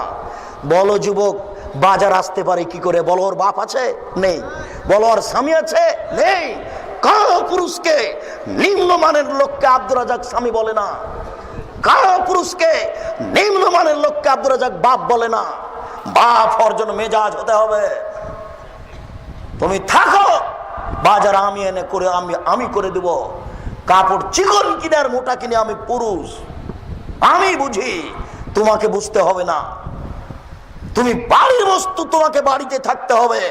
1450 বছর পূর্বে মোহাম্মদ সাল্লাল্লাহু আলাইহি ওয়াসাল্লাম বলেছেন তুমি তোমার স্ত্রীকে তোমার বাড়ি ছাড়া কোথাও যেতে দিও না, কোথাও থাকতে দিও না। বলো কমিউনিটি সেন্টার কি দিয়ে চলে? তুমি যে বিবাহ করতে এসেছো, ওই যে 50 জন মেয়ে, বেশ্যালয়ের মেয়ে আছে, তোমার ভাবি, তোমার চাচাতো বোন, খালাতো বোন, তোমার সূচনায় যে না, বলো এই পরিবার কিভাবে ঠিক হবে? সম্মানিত মুসলিম বোন, নিরাশা হবেন না। 4টি কাজ করলে জান্নাতের 8টি দরজা খোলা। 1, 5 ওয়াক্ত নামাজ পড়বেন। 2, রমজানের রোজা থাকবেন। 3, স্বামীকে মেনে চলবেন। 4, জেনায় লিপ্ত হবেন না। আহসানাত ফারজাহা, জেনায় লিপ্ত হবেন না। আজ থেকেই শেষ। এই ছেলে, বক্তব্যের সাথে মুনাফিকি করো না। আগামীকাল সন্ধ্যা হতে যদি তোমার মোবাইলে নাম্বার থাকে আর তুমি যদি কোনো মোবাইলে কোনো মেয়ের সাথে কথা বলো, তুমি মুনাফেক, তুমি মুনাফেক, তুমি মুনাফেক। তুমি ধর্মের দাম দাও না, তুমি এমনিতে বসে আছো। তোমার মুসলমানের বাচ্চা হতে তোমার সন্দেহ আছে, তুমি কেন মানো না? তোমার পরিবর্তনের জন্য এসেছি। আল্লাহ তোমাকে কবুল করুক, আল্লাহুম্মা আমিন। আল্লাহর অশেষ দয়া আল্লাহ তোমাকে কবুল করুক, আল্লাহুম্মা আমিন। আল্লাহর অশেষ রহমত আল্লাহ তোমাকে কবুল করুক, আল্লাহুম্মা আমিন। মুসলিম বোন, নিরাশা হবেন না। সারা পৃথিবীর পুরুষ নারী জেনা করে নিরাশা হয় না যেন। সারা পৃথিবীর পুরুষ নারী প্রেম প্রীতি হয়েছে, যাক হয়ে গেছে গেছে, নিরাশা হয় না যেন। আল্লাহ তাআলা বলেন ওয়ানাহান নাফসা আনিল হাওয়া ফাইনাল জান্নাত হিয়াল মাওয়া। আদমের ছেলে মেয়ে যদি তার প্রবৃত্তিকে ঠেকাতে পারে, আমি আল্লাহ তাকে জান্নাতুল মাওয়া দিব অদাবদ্ধ। আমি আল্লাহ আদমের ছেলে মেয়ের সাথে অদাবদ্ধ। আমি আল্লাহ আদমের ছেলে মেয়ের সাথে অদাবদ্ধ। তারা যদি তাদের অশ্লীল কাজকে ঠেকাতে পারে, আমি তাকে জান্নাতুল মাওয়া দিব। আমি তাদের জান্নাতুল মাওয়া দিব। অনাহান নাফসা আনিল হাওয়া ফাইনাল জান্নাত হিয়াল মাওয়া। কেউ যদি নিজেকে ঠেকাতে পারে প্রবৃত্তি থেকে, তাহলে আমি তাকে জান্নাতে দিব। যুবক শুনে রাখো, হজবাতিন নার বিশাওয়াত, মনের ইচ্ছে দ্বারা জাহান্নাম ঘেরা আছে। হজবাতিন জান্নাত বিল মাকারিহ, নিয়ম নীতি দ্বারা জান্নাত ঘেরা আছে। দাড়ি চাঁচে যারা, মন মতো চলে তারা। টাকনু নিচে প্যান্ট পরে যারা, মন মতো চলে তারা।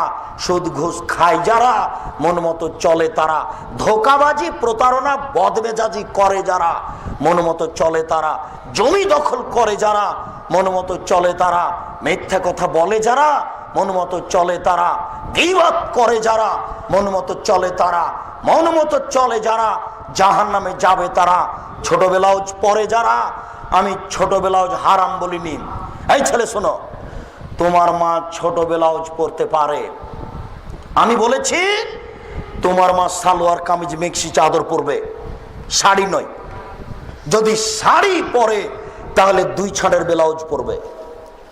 2 ছাঁটের ব্লাউজ মানে যার হাত হবে কবজি পর্যন্ত, নিচের দিক কোমরের নিচে চলে যাবে, 1 থেকে 1.5 গজ কাপড়ের ব্লাউজ হতে হবে। আমি শাড়ি হারাম বলিনি, কথা বুঝতে পারছেন না মনে হয়। শাড়ি আপনার স্ত্রী পরতে পারে, পরুক। আমি বললাম যে সালোয়ার কামিজ মেক্সি চাদর ভালো, শাড়ি পরতে পারে, 2 ছাঁটের ব্লাউজ পরতে হবে। ছোট ব্লাউজ পরতে পারে, ছোট ব্লাউজ কেন, ব্রেসিয়ার পরে থাকতে পারে। ব্রেসিয়ার কেন, এমনিতেই থাক না, কাপড় না পরে। যেখানে তার দেবর নেই, ভাসুর নেই, স্বামী ছাড়া কেউ নেই, সেখানে কাপড় পরে থাক, না হলে এমনিতেই থাক। তাতে আছে কি? তাতে আছে কি যায়? মুকশিদুল মুমিনিন বইয়ে লেখা আছে, হেডলাইন, অবিবাহিত ছেলে মেয়ের পড়া নিষেধ। যেই খুলে সেই পড়তে চাই। কি লেখা আছে হেডলাইন, অবিবাহিত ছেলে মেয়ের পড়া নিষেধ। কি লেখা আছে একটু পড়ে দেখি কি লেখা আছে। এবার লেখা শুরু হয়ে গেল, ভরা পেটে স্ত্রী মিলন করলে ছেলে ভ্যাংচা হয়, সফরের পূর্বে স্ত্রী মিলন হলে ছেলে কানা হয়, চন্দ্রগ্রহণে সূর্যগ্রহণে স্ত্রী মিলন হলে ছেলে টেরা হয়। নগদ মিথ্যা, কিয়ামত পর্যন্ত সময় থাকলো। আল্লাহ তাআলা বলেন, নিসাউকুম হারসুল লাকুম ফাতু হারসাকুম আন্না শাইতুম। তোমাদের স্ত্রী তোমাদের জমি, তোমাদের স্ত্রী তোমাদের জমি, তোমরা তোমাদের স্ত্রীর কাছে আসো তোমাদের ইচ্ছা মতো, সকালেই কি বিকালেই কি, সন্ধ্যায় কি, সূর্যগ্রহণই কি, চন্দ্রগ্রহণই কি, ভরা পেটে কি, সফরে কি, আমি আল্লাহ তোমাদেরকে ইচ্ছা মতো তোমাদের স্ত্রী ব্যবহারের জন্য অনুমতি দিয়ে দিলাম। কেন তিনি হেডলাইন দিবেন? শুনুন, স্ত্রীকে মূল্যায়ন করার চেষ্টা করুন। এই ছেলে শুনে রেখো, ইবলিস প্রত্যেক দিন তার চেয়ারটা আটলান্টিক মহাসাগরের উপরে রাখে। ইবলিস তার চেয়ারটা প্রত্যেক দিন সাগরের উপরে রাখে। সকালে সাগরের উপরে রেখে বসে সব শয়তানকে ডাকে। তার কাজ চলে নিয়ম মাফিক। দেখো শয়তানের কাজ নিয়ম মাফিক চলে। ডেকে বলে, তোমরা পাপী করাও, বিকালে রিপোর্ট দিতে হবে। একজন এসে বলে, জাহাপনা আমি একটা কাজ করেছি। কি? জেনা করিয়েছি, যাও, এটা কোনো কাজ হয়নি। আর একজন এসে বলে, জাহাপনা আমি একটা কাজ করেছি। কি করিয়েছ? মারামারি লাগিয়ে দিই, যাও, এটা কাজ হয়নি। আর একজন এসে বলে, জাহাপনা আমি একটা কাজ করেছি। কি? স্বামী স্ত্রীর মধ্যে গন্ডগোল লাগিয়ে দিয়েছি। তখন ইবলিস বলে, হ্যাঁ তুমি একটা কাজ করেছো, কাজের মতো কাজ। এভাবে লাফতে উঠে তাকে বুকে জড়িয়ে ধরে নেয় ইবলিস। স্বামী স্ত্রীর মধ্যে গন্ডগোল পাকাতে পারলে গোটা পরিবারটা ধ্বংস। ওই স্বামীও তখন গার্মেন্টসে চলে আসবে, স্ত্রীও আসবে। স্বামী তখন জেনা করবে আরেকজন পুরুষের সাথে, মহিলা তখন জেনা করবে আরেকজন পুরুষের সাথে, আর স্বামী জেনা করবে আরেকজন নারীর সাথে। যেটা দিনরাত ঘটছে, তোমরা রক্ষা করার চেষ্টা করো। সম্মানিত দিনী ভাই, আল্লাহর অনেক দয়া, আপনি মূল্যায়ন করুন। আপনাদের দাঁড়িয়ে থাকা বসে থাকা দেখে আমি খুবই খুশি। আল্লাহ আপনাদেরকে যাজায়ে খায়ের দান করুক। আমার এই অংশে এসে আপনাদের সাথে একটা জরুরি কথা। বসো, আমি কথা শেষ করি, আপনি উঠছেন কেন? আমার একটা কথার শেষে একটা দোয়া আছে। আপনারা আমার দিনী ভাই, 10 থেকে প্রায় 15 বছর থেকে আমি ঢাকা আসি। আমরা রাজশাহী চাঁপাইনবাবগঞ্জের পল্লীর মানুষ, একেবারে গ্রাম অঞ্চলের মানুষ। আমাদের বাড়ির 3 দিকে নদী। আমার পড়াশোনা চাঁপাইনবাবগঞ্জ, নাচক, তারপর ইন্ডিয়া, তারপর শিক্ষা জীবন রংপুর গাইবান্ধা গোবিন্দগঞ্জ 8 বছর, তারপর 17-18 বছর চলছে রাজশাহী নওদাপাড়া। আমার কাজ, আমি শিক্ষক, নওদাপাড়া প্রতিষ্ঠানের শিক্ষক, মাদ্রাসার আমি কোরআন হাদিস পড়াই। দ্বিতীয় কাজ, আমি আত্মাহারিক পত্রিকায় ফতোয়া লিখি, 18 বছর থেকে লিখছি। তৃতীয় কাজ, আমি হাতে একটু ভাঙাচোরা লিখি। আমার তেমন কোনো বিদ্যা নেই, তবু আমার লিখার মন চাইলো এজন্য যে রাস্তাঘাটের বইগুলি প্রায় মিথ্যে। বইয়ের নাম কি করলে কি হয়, কি করলে ছাই হয়, কিছুই হয় না। বইটাই মিথ্যা, নামই মিথ্যা। আর মিথ্যা কথাই সব পরিপূর্ণ, কেউ একটা চিন্তা করে না। আমার কাছে তেমন লিখার কোনো যোগ্যতা নেই। এরপরেও বই পুস্তক সব মিথ্যা দেখার কারণে হালকা একটু হাত দিয়েছি, কিছু লিখার কাজ করি। আর আমি বক্তব্য জানি না, আমি কণ্ঠস্বরে বক্তব্য দেওয়া জায়েজ মনে করি না। আমি এক সন্ধ্যায় কোনোদিন কারো বক্তৃতা নকল করিনি। 1990 সাল থেকে মাঠে আছি। আমি কোনোদিন কাউকে বলিনি যে পথ খরচটা দিবেন পাথেও। এই 90 সাল থেকে না আজ পর্যন্ত যদি প্রমাণ হয়ে যায় যে আব্দুর রাজ্জাক সাহেব একদিন পাথেও চেয়েছিল, তাহলে আমি আর জিন্দেগিতে কোনোদিন বক্তব্য দিতে যাব না। আজকেই শেষ। শুধু তাই নয়, 90 সাল থেকে এখন পর্যন্ত আমি কোনোদিন কাউকে বলিনি যে আমার নামটা লেখার পরে লিখবেন ডবল কামেল ফার্স্ট ক্লাস, ডবল দাওরা ফারেক বানারস, এটা আপনি লিখবেন। এই কথাটা আমি এই 20 বছরে কোনোদিন মুখ দিয়ে বের করিনি। যদি প্রমাণ হয়ে যায় যে আব্দুর রাজ্জাক সাহেব একদিন তার পরিচয় লিখতে বলেছিলেন, আমি আর জিন্দেগিতে কোনোদিন বক্তব্য দিতে যাব না। 3, 2011 সাল থেকে আমি পিস টিভিতে কথা বলি। আপনি দেখেন আমার যেটুকু ভাগ সেটুকু আমি কোরআন হাদিস দিয়ে পূর্ণ করে রেখেছি। আমি এনিয়ে বিনিয়ে হাত হিলিয়ে 5 কথা বলতে রাজি নই। আমার যেটুকু ভাগে পড়েছে সেটুকু আমি পুরো কোরআন হাদিস দিয়ে পূর্ণ করে রেখেছি। আপনি খেয়াল করবেন, যখন আমার পালা আসবে তখন আমি বলবো আবু হুরায়রা রাদিয়াল্লাহু তাআলা আনহু বলেন। আপনি খেয়াল করে দেখবেন, এইভাবেই শুরু হবে। আর যেটা টিভি টক একক বক্তব্য, সেটা 25-30 মিনিটের পুরো সময়টা আমি কোরআন হাদিস দিয়ে পূর্ণ করে রেখেছি। অপ্রয়োজনীয় কথা আমি বলার জীবনে কোনোদিন চেষ্টা করিনি। 2011 সাল থেকে আছি। কেউ যদি বলে দিতে পারে যে আব্দুর রাজ্জাক সাহেব বলেছিলেন, একটু লিখিয়েন পিস টিভি বাংলা, আমি বলেছি এই কথাটা প্রমাণ হয়ে গেলে জিন্দেগিতে আমি আর কোনোদিন বক্তব্য দিতে যাব না। কথা বুঝাতে পেরেছি? আমি স্বার্থে কোনোদিন এক পা ফেলিনি, ভবিষ্যতেও ফেলবো না ইনশাআল্লাহ। স্বার্থে কোনোদিন আমি এক পা ফেলিনি, ভবিষ্যতেও ফেলবো না ইনশাআল্লাহ। আমি প্রায় 15 বছর থেকে ঢাকা আসি, তখন থেকে ভাবছিলাম যে ঢাকায় বা ঢাকার আশেপাশে একটা বিশাল ভূখণ্ড কোথায় পাওয়া যাবে, যেখানে একটা উন্নত মানের প্রতিষ্ঠান গড়া যাবে, যেখানে ছেলেরা উন্নত মানের বাংলা, ইংরেজি, আরবি শিক্ষা অর্জন করে এদেশের অন্যায়ের বিরুদ্ধে লড়বে মুখে কলমে মিডিয়ায়। এই আশা নিয়ে ঘুরতে ঘুরতে দেখলাম আপনাদের বাড়ির পাশেই কাঞ্চন ব্রিজের এই দিকে মিরপুর না কিনা মিরের বাজার পার হয়ে একটা জায়গা আছে কালনি থেকে হাতের বামে 3 কিলোমিটার ভিতরে দেবই বাজারের পাশে হাঁটাবো গ্রামের লোকেরা আমার হাতে 14 বিঘা জমি এক জায়গাতে হস্তান্তর করেছে। আমি তাদের শুকরিয়া আদায় করি, আল্লাহ তাদেরকে যাজায় খায়ের দান করুক।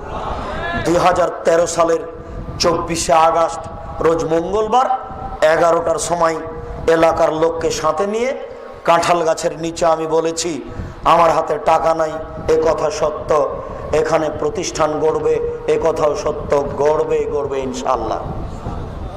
কিভাবে গড়বে সেটা আমি জানি না, তবে গড়বে এতে আমি বিশ্বাসী, গড়বে। আমার হাতে টাকা নাই এ কথাও সত্য, এখানে প্রতিষ্ঠান গড়বে এ কথাও সত্য, ইনশাআল্লাহ গড়বে। এদেশের মাটিতে, ভারত, বাংলাদেশ, পাকিস্তানের মাটিতে, এদেশের মাটিতে সবচেয়ে উন্নত মানের প্রতিষ্ঠান করতে চাই। আল্লাহ তুমি কবুল করো, হবে ইনশাআল্লাহ। আপনি এখন যদি দেখতে যান তাহলে আপনার মনটা ঠান্ডা হয়ে যাবে।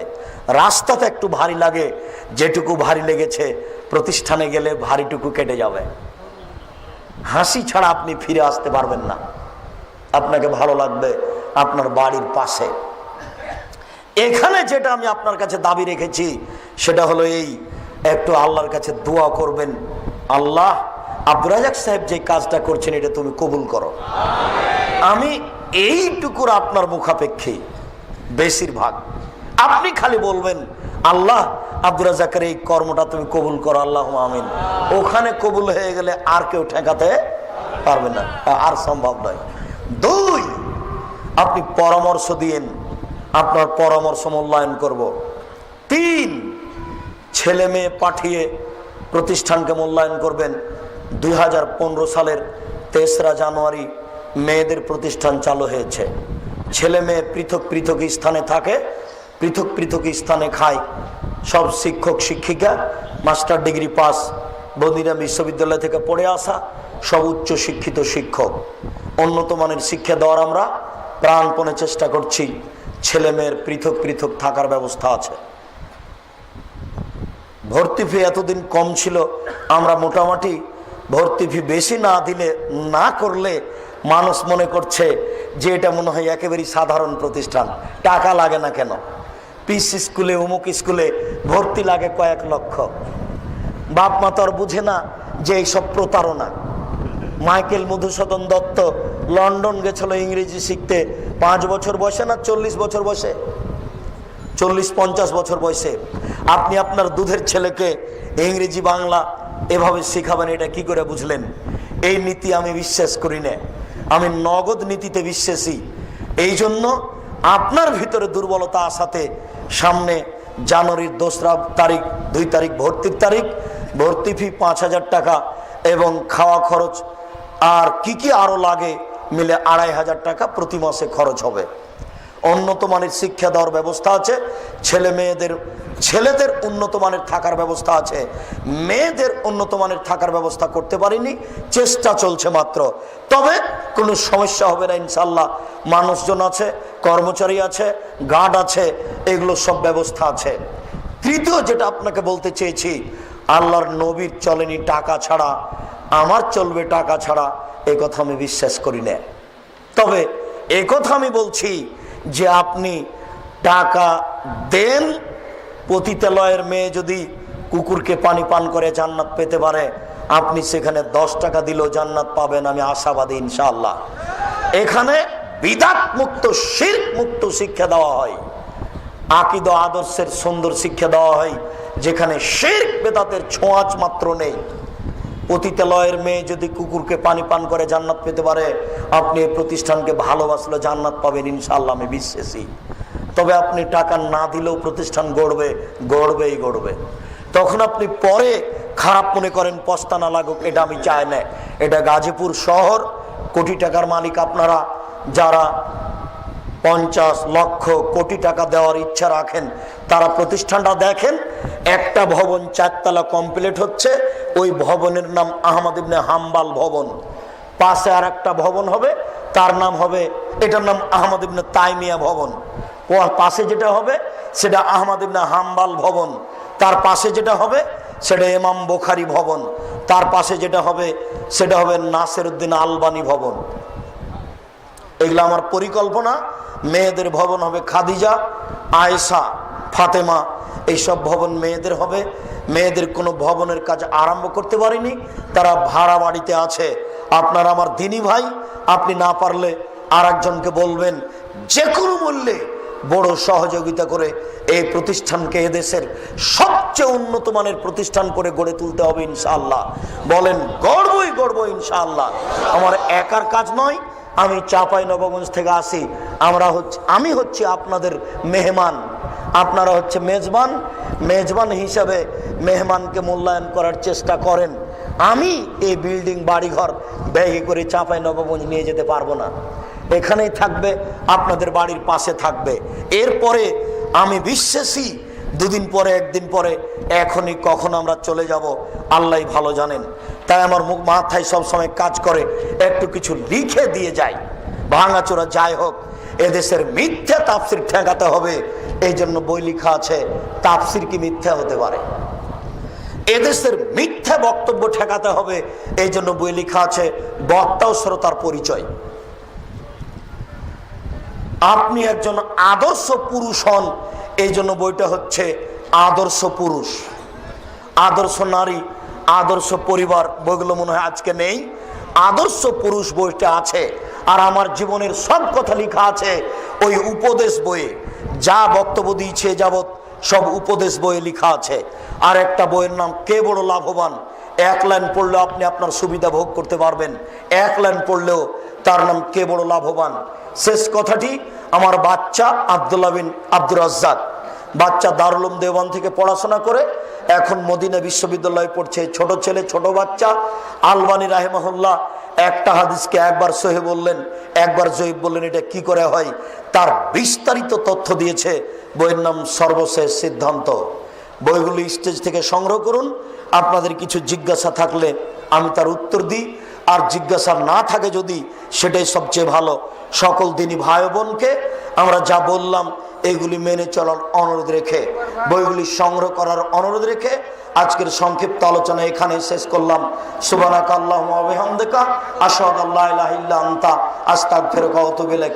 আসসালামু আলাইকুম ওয়া রাহমাতুল্লাহ। সকল দিনই ভাই বোন, 50 টাকা বড় কিছু নয়, শুধু ওই তাফসির, যেটা ব্যতিক্রম একটা বড় তাফসির আছে 400, 450, 500 পৃষ্ঠার বই, ওইটাই 200-250 টাকা ব্যতিক্রম তাফসীর। বাকি সবগুলো হয় 50-74 এরকম। সবাই নিয়ে যাবেন, তাড়াহুড়া করবেন না, অনেক বই আছে আমার জানা অনুপাতে।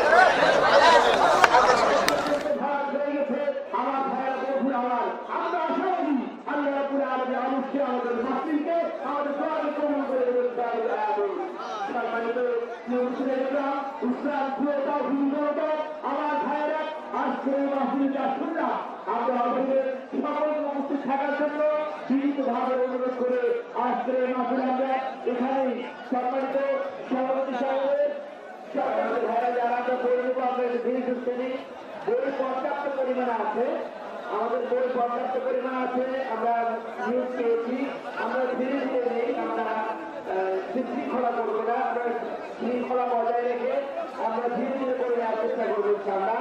আর সকলে নিজের দাবি করে বইয়ের দাম অবশ্যই দেওয়ার চেষ্টা করবো।